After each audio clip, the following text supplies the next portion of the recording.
Manipur miyamna kaubang amdaba numida moy horagani December gitang kunga mathoi English ngani sumna kungani thoi numida sidani Thambalnu Higher Secondary School ki laibak thiraba thodokam da study tour chatpada meeoi mapan leikhidaba meeoi sing adu manungda Minalia gi yumdani khoino jik leijari ba se machil manau gi marakta nupi masa matomdani yauriba numida da yum adudagi Aroiba chaklen chagadaba du study tour chatpa thenglagani haina chadana apokpa mapabungna hanbiba ising khara puduna yumasi thadukna chatkhiba halakpa matamda mapabungda lobla o Hiram laga mahak leikhidabagi paoina yumasi de yorkhibani imung asida hojik kari karamba phibamda leiribagi habadu mayam puna tomtv na akhanaba khudolamoina ekhoina sandukna miyamda paodam jari miyeng tabise Minalia gi imung kauthoklagi khanna kayarak honarabasu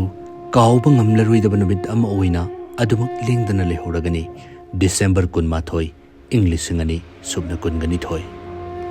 numit adudani Thambalnu Higher Secondary School gi study tour chatpada thokhiba laibak thiraba accident aduda meeoi kayagi punsi mangkhiba meeoi sing adugi marakta Konthoujam poiro khongjindagi Konthoujam Minalia su amani Minalia Konthoujam sanatomba madi Konthoujam ongbi sundari anigi machanupi ne mahak machil manau ahumgi manungda naitom yaujabi mamom loini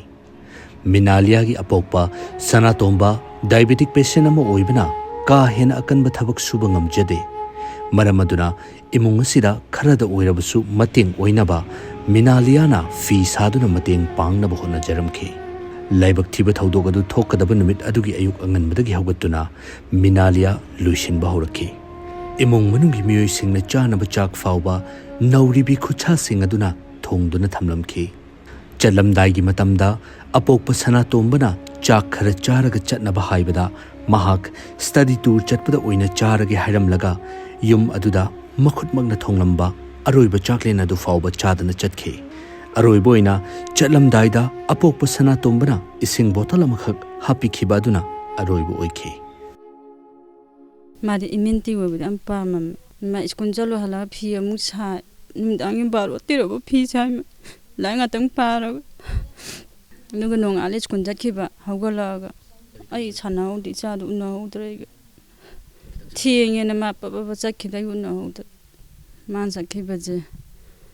aina ichanupa yama ju chatleba numisida ichanupa yama wai sanaramaga aina ma ichanupi chapani na ibu mauna phone do ma phone chuba parakhidreba anda moida chamina bangang nupamna phone tobda ima stand thoe makok to choe habda aina kappaga karino hai wajibo na haraga maji wasu khumkhidreba mapaji thabak chakhidaina ma manakta chala kappaga chalaga nima tora mapukano da chappa imphanda hagapane adu thengnadra lamgang da leitre dum hare yumda dum la adu madi aina khara sago na haibada study tour dugi nangaroi na baba ana haibadagi ma sagide ade mana ai ising gidang hanbiyo na haibadagi aina plastic de ising khara hanbiraga pung tarung makai nangadami haibadagi aina iskun yobo pung tarung makai iskun yobo just pung tarung makai thingi adudagi di baba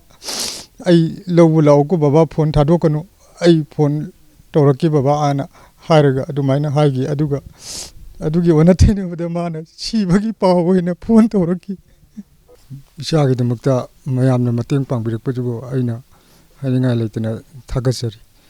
leiba anaba singjibu yadna matamda kanu tor marai bak thibadagi leigi jargasu doctor de leiribagai sidi isorgi thokjandagi faraga yumda hanbirakpa oisanu haijaki